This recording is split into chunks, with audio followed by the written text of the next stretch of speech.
All right, thank you everyone for joining us again for another episode of Total Travel Time. It's your podcast for your language industry professionals. It's more relaxed. It's just for you to listen in when you're traveling. Just to mention our sponsor, our main sponsor is Our Connection. They are able to provide us with support for what we need with the beautiful podcast that we're starting out. So hopefully you'll be able to check them out. They're a language and interpretation company. They provide services in Pennsylvania and the eastern part of the United States. So now that we have that out of the way, we would like to welcome our amazing, incredible guest today is Mr. Mike Lemay. We will not be introducing him because just the name just speaks for itself. Wait. I should do the BAM! Hashtag Man, hot sauce interpreters. that's it. You don't need anything else. You already know Come who it on, man. is. What So a you're privilege. Thank you. Thank you for the invitation, man. It's no. really cool. I love talking to interpreters in the language industry. So come on, bring it on. Let's have some fun. Thank you so much. We really appreciate your presence today. We appreciate you taking the time, and I'm so glad that we got you as a guest because I know you're very, very busy. But we just wanted to learn a little bit more about you and probably just put it out there for those very, very few interpreters that don't know you yet, could at least have a little bit more information out there. So let's jump right into it. So Mike, I don't know. Obviously, let me just start with the basics. You are located in Canada, correct? Right. I'm in Montreal, Canada, based out of Montreal, Canada, a French speaking province of Canada. Perfect. So basically, you interpret for English and what language?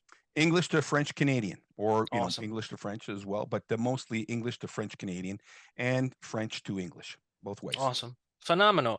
And that's a good thing that you mentioned because I just wanted to just ask how you started in the industry, what led you to become an interpreter, or what were the things that called you to the industry? Right. I mean, it's always a great question, right? Because that's usually one of the first questions. How in the world did I Yes. get myself into this industry? And let me tell you guys, it's a great story. I love telling it. I Mhm. came in totally through the back door of interpreting. I was a volunteer in church. Well, actually, before becoming a volunteer in church, I was at church and listening to this American preacher who came by, and there was this interpreter in the front, and he was doing his thing. And man, the guest was giving him a hard time. He was going fast, talking fast, and all that. And the guy was having a hard time catching up. And I was in my head, I was like, no, he didn't say that right. Oh, I would have said this, or I would have said. And then so from that, I felt sorry for the guy. I said, I think I could do this. So I Oh, went to see nice. the person who was in charge of that, what we call the ministry in the church, the ministry of translation and interpretation. I Hmm. said, listen, I said, I'm bilingual. I think I could do this, and I'd like to give it a try. So next thing you know, I was sitting in the church booth and interpreting.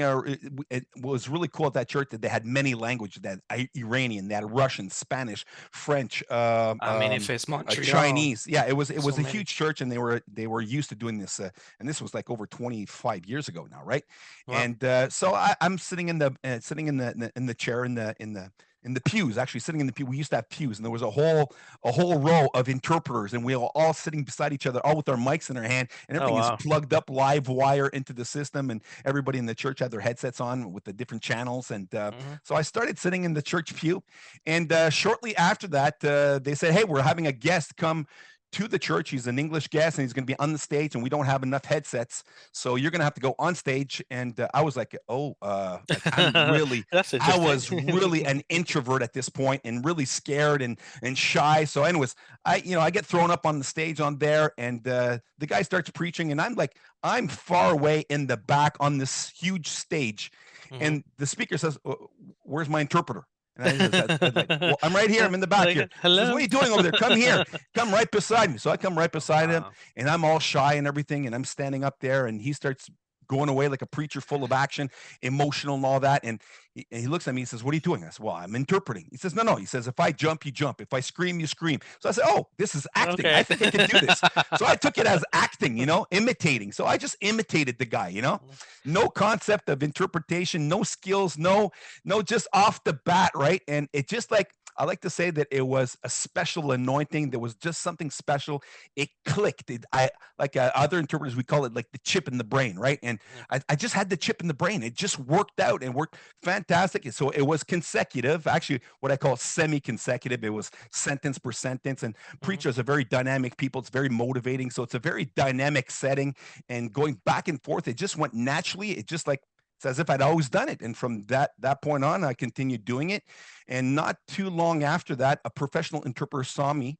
He was in the crowd, and he came to see me. He said, "Hey, Mike, I saw you interpreting. You did a great job." Yeah. And I said, "But I've never seen you in any of the agencies. Where do you work?" He said, "I said work." So you can make money. You can make money doing this. So he actually opened the door for me. He said, "Yeah." He said, "Be at this place at this time. You're going to work in a booth." I didn't even know what a booth was. I didn't know what the console was. I didn't know how the console worked. I don't know what Wow. buttons to push. He just threw me into the booth, and he said, "Just interpret. Just follow what the tech guy." So the tech showed me, press this button when you speak French, press this button when you speak English, and let's just do it. So Nice. that was basically my first time in the booth, and no looking back from that point. It was a sideline for many years. I had another full time job. I was in air balancing in the ventilation industry, and Okay. but interpreting was always a dream of mine, and I never thought it was going to happen. But you know, um, year to year following by, and eventually the client list got a bit longer. And I was at Mm. that point where it was about, let's say, 50-50, wondering, should I hop on full time at this? And so I did. I decided to jump in. And at that point, um, COVID hit. And Mm. my Hmm. ventilation company just had to shut their doors because everything was shut down. Wow. But the next day, the very next day, I got an email saying, "Hey, are you available? Are you equipped? Can you do Zoom meetings? Do you have a headset and mic?" I said, "Yeah, absolutely," because I had just set up to be. I wanted to do voiceover stuff, a voice Okay. artist. But Yeah. the doors of interpreting opened up wide open, and it just went 100 miles an hour, working 7 days a week for the first few years. And then Wow. here we are now, like, almost 4 years later now. And Yeah. yeah, doing this full time and absolutely loving it. I'm living the dream, living the dream. Phenomenal. And you know what? There's something that I don't believe about your story. It's just the one thing. I will never, ever, ever figure you or think about you as a shy person Oh because man, I I don't totally know. was. I'm so sorry. I I when don't I believe stood up in front of the crowd, it. in front Yeah. of like 800 to 900 people, whatever it was, Oh, and I wow. was really Oh, shy. that that's But humbling. doing Yeah. this actually brought me out. This brought me out of the Okay. closet, I guess you could say, Yeah. right? So, Yeah. and I would have people come over and say, "You did a great job." So that really encouraged me. I was encouraged by Nice. people who encouraged me to continue doing it, and that kind of brought me out of the cage, brought me out, and Well, I'm really thankful to God for it. you know what? And it's something, it's very funny, and I want to ask you because I know that you have so much experience, but I don't know if you can relate to this. I have been speaking to other interpreters, and we feel like, or the way that I see it, is there's always something that you do in the younger age, maybe when you're a child or when Right. you're growing up, that somehow trains your brain and you Totally. don't even know it. I mean, you're Yeah, playing exactly. around, Yeah, I you're know what just you're getting to. joking. Yeah, because you've heard some Yeah. of my other podcasts. Mm. But yeah, there is an Yeah. interesting caveat to the story. Yeah. The reason why I believe that it was so simple to enter into the boots of an interpreter, Yeah.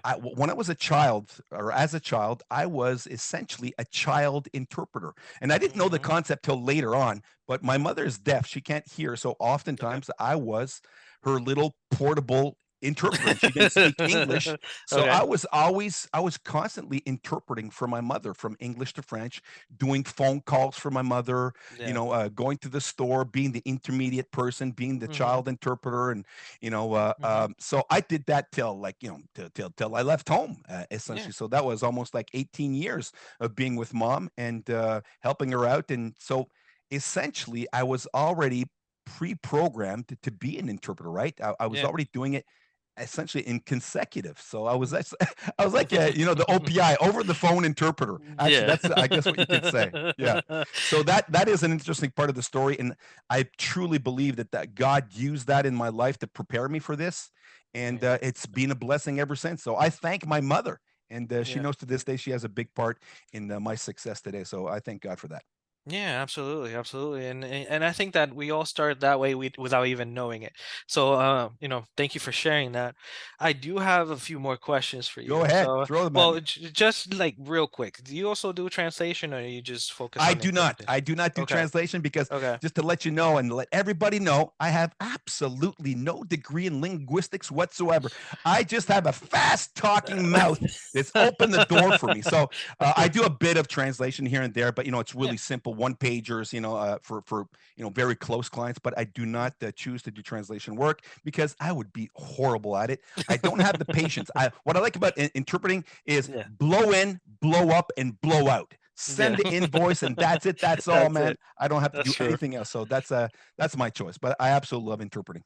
That's so true. I think that we're all talented in this, in several different ways. Like for example, I know that you prefer probably doing simultaneous versus consecutive. Maybe that's what I've Absolutely. heard. In my So case, yeah, yeah, and you might find that most interpreters that I know or that I trained with actually prefer to do consecutive than simultaneous. they So do. everybody's wired different. You know. It is, and that's a funny, interesting conversation because I truly find simultaneous easier because I Mm-hmm. don't have to memorize anything, right?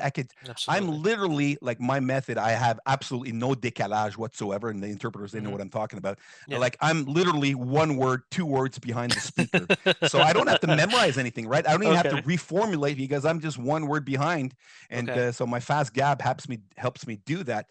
Yeah. But I've heard other interpreters say that they prefer doing consecutive because it gives them time to think. I just Yeah. find that in that mode, you have to have a better memory. And Absolutely. I'm not good at taking the notes. I have no technique, right? So Yeah. I just have to go with what I remember. So Hmm. and that's essentially how I started doing my technique, which was word for word, because nobody ever told me about décalage. I was just Yeah. trying to remember, okay, slow down, slow down. Yeah, it's Okay, like, come wait, on. wait, wait, wait. Let me just repeat that one sentence type thing, right? So Yeah. my technique came out of the very fact of survival, right? Of trying to just remember, okay, wait, just one phrase at a time. I would actually tell Yeah. the preachers, just give me one sentence, maybe two. And Yeah. if I find it's getting too long, I'm actually going to butt in. So I did. I would butt in to the Yeah. conversation and interpret. So I prefer simultaneous. I'm in the booth. Whatever happens in the booth stays in the booth. And Absolutely. absolutely. So, yeah, I Yeah. encourage all you consecutive interpreters, get out there, get into conference interpreting, Yeah. get into Simo. Yeah, absolutely. Absolutely. And I feel the same way. I mean, when you're doing consecutive, it's like I forget. So Yeah, it's so hard just to keep everything in mind. And when you're relying on notes, it's like, what did I just write down? I mean, I don't understand my handwriting most of the time. So, I know what you're saying. oh, yeah, exactly. Same thing. So, okay. So having that said, is there any random general fun fact about you that you would like to, share about yourself? Fun fact. Fun fact, like in Fun general. fact. I love fishing. I Oh love yeah, fishing. okay. As much as I love talking to people, I'm a social butterfly. I Okay. love being on the side of the lake with my Mm-hmm. fishing rod. If I'm Mm-hmm. catching fish or not, it doesn't matter. I just love fishing. I don't get to do it a lot. So Yeah. that's a fun fact. I love bicycling. I bought myself a tandem bicycle Oh to yeah. be with my wife, and that's Okay. really cool. So Oh, that's nice. been, yeah, that's some of the stuff we do. I love preaching. I'm a preacher.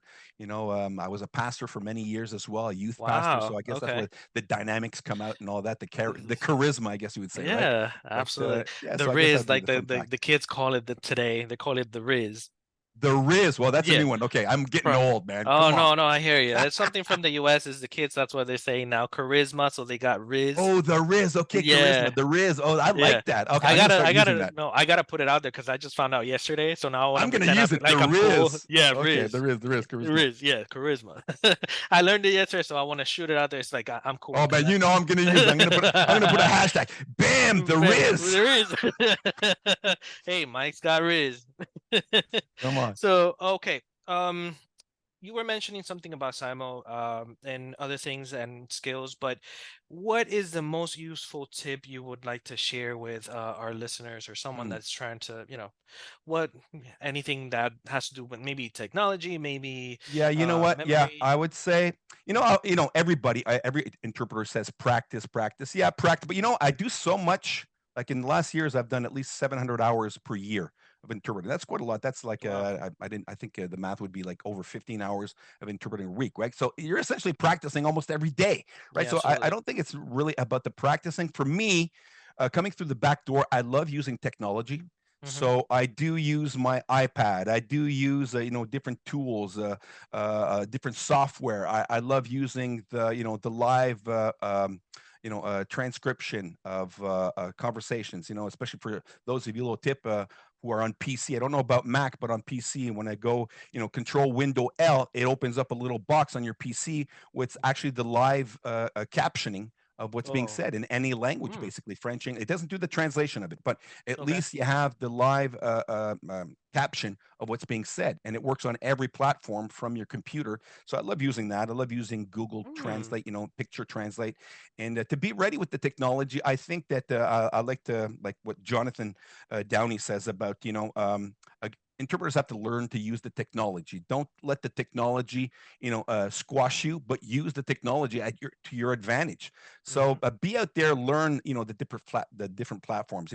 The Zoom, learn how it works. Oftentimes Ah. when I come onto a gig, an assignment, and the client doesn't even know how to put me into the booth. So you have to Mm. know how to put yourself in the booth. You have to know how to Mm-hmm. turn on the options. You have to know how to tell them to turn on the options. Get out, sign out of Zoom, go put your settings on for the interpretation, come back, be able to tell that. And I'm surprised a lot of interpreters don't know how to tell their clients how to Mm-hmm. put themselves in the booth, right?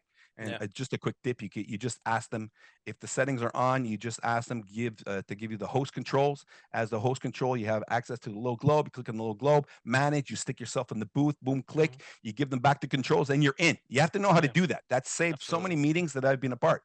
And Mm-hmm. the other technologies, team. I know we don't like to use Teams, but Teams has a great integrated feature as well if you pay for it. The live translation of the captions. So if Okay. the conference is in English, I could have the captions in French. It's a tool. It's not perfect, like most Mm-hmm. interpreters know. The transcriptions are never perfect, especially with accents and different languages and stuff like that. Maybe, Absolutely. but at least it gives a good idea. So I love to use the technology. I Mm-hmm. love to use a Google Meets while I'm in a Zoom meeting with my partner. I like to see my partner. We get to be interactive together. So I'll use stuff like that. The WhatsApp, the Google Meets. Use the technology to your advantage. Yeah. Translate your own. Many years ago, well, many years, we would get the documents only in one language. I'm fortunate in my country, in Canada, in Mm-hmm. Quebec, here in the province of Quebec, that a lot of the material we get is already translated. So I Okay. just have to, pop open all the documents, and if they're not, I translate my own documents just for my own use. Mm-hmm. And yeah, use it. Be out there. Be brave. Try to do stuff that you've never done. And yeah, so I guess that would be the tip, really. No, phenomenal. And let me ask you this. This just came up with this question I just thought about when you were mentioning that. So, in the province that you are is very, very diverse. I mean, it's diverse as a country. So, in the Right, province that you are, I feel like it is very diverse in the sense that you have many people immigrating from right, different right. areas. How do you think that is it well received? What I'm talking about, like government, businesses, how do you feel like the community has I don't know how to say, has incorporated Yeah, the adopted fact it, I that guess, or yeah, adopted interpretation, or do you well, think you still get pushback or in no really? Canada, Yeah. officially, Canada is a bilingual country, right? The two Yes. official languages are French and English, and in Yes. particular, the province of Quebec obviously is the only French province in Mm-hmm. the country of Canada, Mm-hmm. and so bilingualism is part. Ever since I was a kid, I mean, it's been for as long as Quebec has been Quebec. There's always been an issue with the language, and that's a whole other podcast. But Yeah. most people, in school, we learn English and French, Yes. and so that's well received. All government documents, all government meetings, meeting places, you could speak in either French or English language, Mm-hmm. whatever you prefer. Mm-hmm. And we're very fortunate that in Quebec, they're really working really hard to preserve the language. Yeah. They fight to keep the rights, they fight to keep everything, in both languages. Mm-hmm. So there's actually laws here that require all conferences to have interpreters. So Mm-hmm. that gives us a lot of work, actually. We're quite privileged to Do have you that believe, that option. but do you believe that that helps other interpreters like let's say Punjabi or No, I Spanish? wouldn't say that it promotes Mm-hmm. other languages. Mm-hmm. There are obviously Canada is a very diverse country in its Yeah. languages, and we're really privileged to have people from across the world who want to come here. It Mm-hmm. is a beautiful country. It has its ups and downs like every other place, but I think at least the fact that it is a bilingual country. It gives them the option to say, well, hey, listen, there's French and English. Well, how come I could have this language too? And I know there are different communities that are more populous than others, so Mhm. they have access. But um, nowadays by Zoom, anyways, we could have interpreters from across the world, right? It doesn't matter Yeah. where we are, as long as we could have access to a platform, whether it be Zoom or any other platform. You Mhm. could pretty much have an interpreter in any language that you want, right? So Yeah. I think the access is there. They just have to know about it. Not many people know about the interpretation profession, Hmm. and it's slowly taking its place. So I think that's a good Absolutely. thing. But I think that everybody could have access to it as long as they know about it.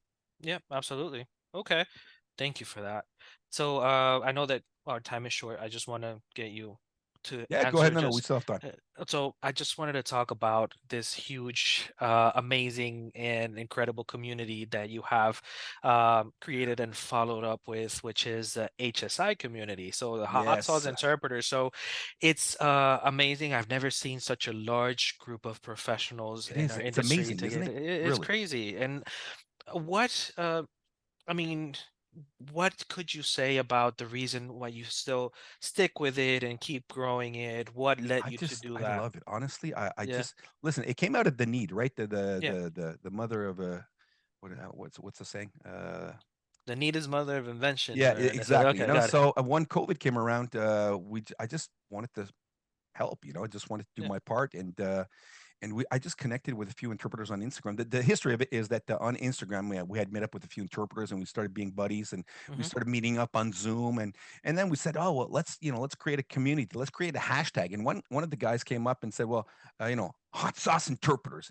And right away, I just said, "Bam! Hashtag hot That's sauce it. interpreter," and that was it, man. It It- just, I right away, I used it yeah, on Instagram, and it kind of went viral from that point, in a sense, in the interpreting world. yeah. And so that's how hot sauce interpreters began. And it started on Instagram mostly, and then it went to WhatsApp because I wanted to build a community, and people were connecting with me on Instagram, and we were talking about it, we were promoting it, and Mhm. slowly the community grew to what it is now.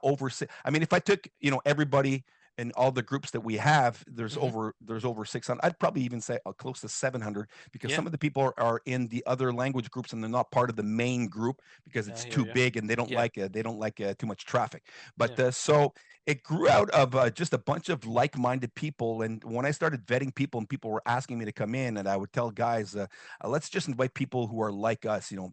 easygoing, Mhm. fun, like-minded interpreters, that are not going to be, stuck up. We didn't want to have divas in the group, and I think we've Yeah, done a pretty good job of keeping them away. Not I to think say that so. they're bad interpreters, but it is. I'm No, part of it's a other personality. communities, Yeah, and there's a certain vibe. yeah. If you could imagine me multiplied 600 times, I wouldn't say that everybody's as dynamic as me, but at least simple, down to earth, fun, loving, pay it forward. I found that in this industry, it was very secretive. People wouldn't Okay. share resources, ideas, share work. And I started sharing work. And Yeah. in one of the groups that I'm in, the Quebec group, we share so much work. I mean, if I have too much work, I just give it up in the group, and people are Yeah. really thankful for that, and we share work. So I think I know in the Spanish group as well, I see a lot of action going on there. Oh yeah. I'd say those are the two main groups that are very active. The other ones are Mhm. not so active or not so open about it, and I think Mhm. it's because maybe the language pairs are more rare, Yeah. and so. Yeah, so I guess maybe they keep the work for themselves. But yeah, so Hot Sauce Interpreters is a great community. I absolutely love them. When people contact me and they say they want to be part of it, I give them a little few vetting questions. I just want to make Mhm. sure that they're like-minded, and that they're ready to pay it forward. Mhm. And most people who join the group don't leave the group, and if they do leave the group, it's for a time. They said they want to break because there's too much action, or it's faster than a Twitter feed, right? So, Yeah, but it is an absolutely. amazing community. I absolutely love them. I love interpreters and translators. They're Mm. both welcome in the group, and yeah, so it is what it is because of you guys, really. Like you, Arturo, I know that you promoted also in the Spanish groups, Mhm. Mhm. and it is just it's continuing to grow. I know one of the questions I see there, why would I want to continue growing it? It is a huge group. It does become a lot of I would say it's a lot of work, but I do follow up on everything. I don't read everything that goes on with 600 Oh people no, you can't. chatting away, but I like to be on top of things to make sure that everybody's getting along. And I'm that type of person. I like to be in the crowd, so I like being there. So I'm part of all the chapters. We have Spanish, Portuguese, German, Russian, English, French, Arab. Uh, what else?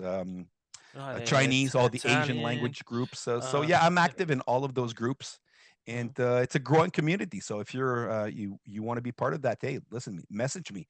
I'm Mhm. you can join me on LinkedIn at Mike Lemay, Lemay. You can find me there, and or you can contact Arturo, and he'll give my contacts, and it'd be a pleasure to connect with any interpreters and translators who think that they would be hot sauce material. Awesome, Mike. Thank you so, so much. And so let me ask you this real quick then. So what do you think as a community, because obviously we have been growing. We have been growing as an industry. We have been growing as a community within that industry.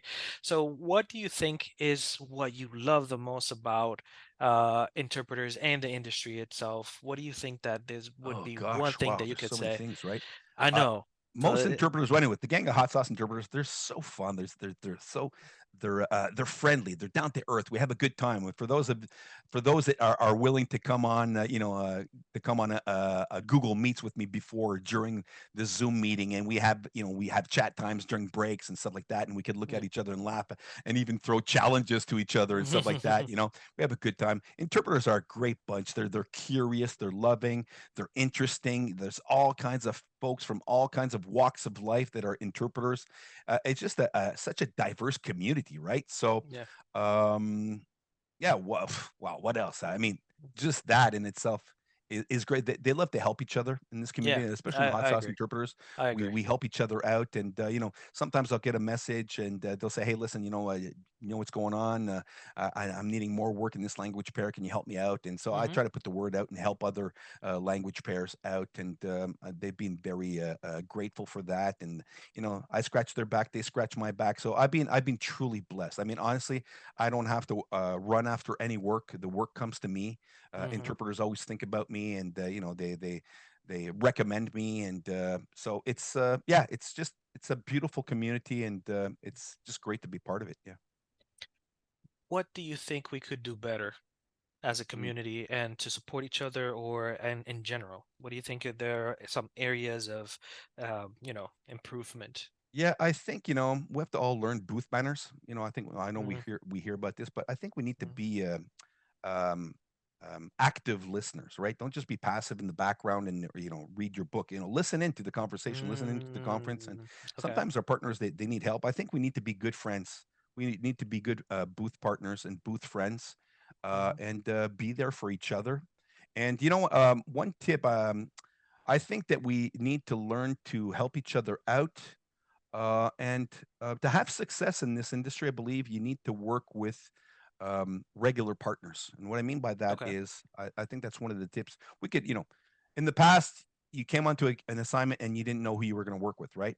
Yeah. Now, because of Zoom, we have links, we have the emails and all that. So we usually know in advance who we're going to be working with, right?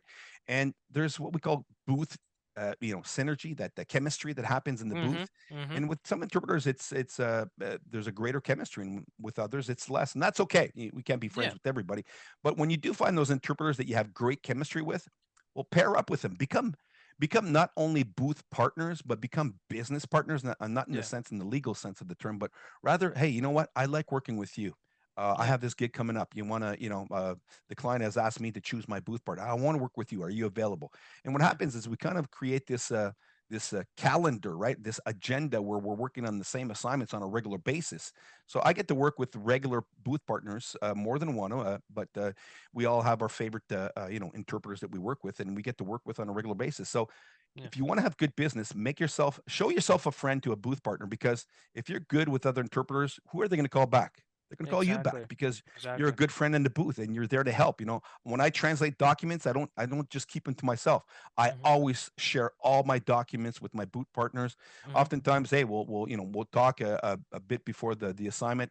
Oftentimes, the night before, the 2 days before. Hey, listen, I already translated documents here. I'm throwing at you, through WhatsApp, and here you go. And they'll say thank you, and other times they'll do it for me. So help each other out, yeah, and find yourself a booth partner that you could work with on a regular basis to Yeah. have good business. Yeah. Absolutely. Absolutely. So last question then, because I know that you have to go.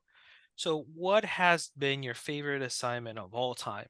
Oh If you need gosh. to take a Yeah. second and think about it, yes, go ahead. But I just No, want you to know know what? now. I could say right away. I love I love well, I love multi-level marketing stuff. I love that Okay. because it's dynamic. It's actually like a church service.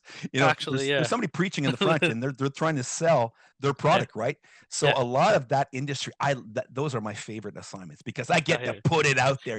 I get to be you. energetic, and I have a lot of my Yeah. clients that call me back because that's what they want. Okay. Their people love the dynamics. They want to have as much energy that's happening in those conference rooms with the main speakers. They want to have that on the headset too, so Yeah. my favorite ones are the charismatic motivational type, Tony Robbins type of things, right? I've Got never it. had the privilege of doing it for him, but I've spoken for a lot of other speakers that had that same charisma, that same energy. So I'm all over that. Like, put me into the marketing space, and I absolutely love that. Yeah, so anytime I have to sell anything or be motivational, yeah, I'm in.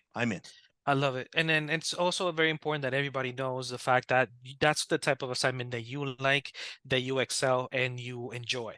So just because I don't have the same level of energy, that doesn't mean I don't get to have my clients, because there's clients for different kinds of Oh, personalities. absolutely, We could just put our flavor absolutely. into the things Yeah. that we do, and there's people out there, and there's a market for everybody. Oh yeah, I mean, mind Depend. you, like now Yeah. I'm dynamic, I'm out there, but I mean, you Yeah. can't do that on every like my next assignment Exactly. coming up is an AGM, so Yeah. it's gonna be talking numbers, it's gonna be serious. So I mean, you have Oh to know man. when to put it on, right? But Yeah, I hear you. I personally I don't like those ones, but hey, they put the bread on the table, and Yeah, of it's all course. good. So you have to know where to put the energy in, but also mind you, I think that, remember, people sometimes they have to listen to us for hours on end, right? Yeah, I mean, absolutely. make your voice interesting. Use That's true. tone, go up and down, increase the volume, and go slowly, or Yeah. increase the speed, or change the tone of voice, and sometimes the cadence of the sentence. Sometimes you Yeah. just got to stop at the right place, right? And then when it's time to move, you get back in the groove, and so learn to use your voice. Be a voice artist. I think that the interpreting industry for too long has been, you know, be unseen and just be heard and not Uh-huh. noticed. Well, Yeah. I disagree totally to that. I think that Okay. our voice is our tool. And if I'm going to listen to somebody, I want to listen to somebody who's interesting, who's going to use their voice and not be monotone during the whole conference and speaking in the same tone of voice. Mhm. There's nothing more Mhm. boring than, uh, that's Absolutely. my take on it. Well, fantastic. I agree with you right there. Well, thank you so much, Mr. Mike Lemay, for joining us today. It has been our true pleasure. We're going to post the HSI community and how to get in touch and how to join in. So if anything, we're also here. Again, total travel time. We're going to be hopefully having Mike again in the future, because Come on, I think anytime. he should be the host at this point. But we'll You did a bring him great back. job. You did a great job. I Thank loved it, you. man. I love your energy, man. Anytime, Thank you. I'm up for it, man. Thank you. Well, thank you, and have a fantastic rest of your day, your week, everybody, and I'll see you soon in the next episode. Bye bye, folks. What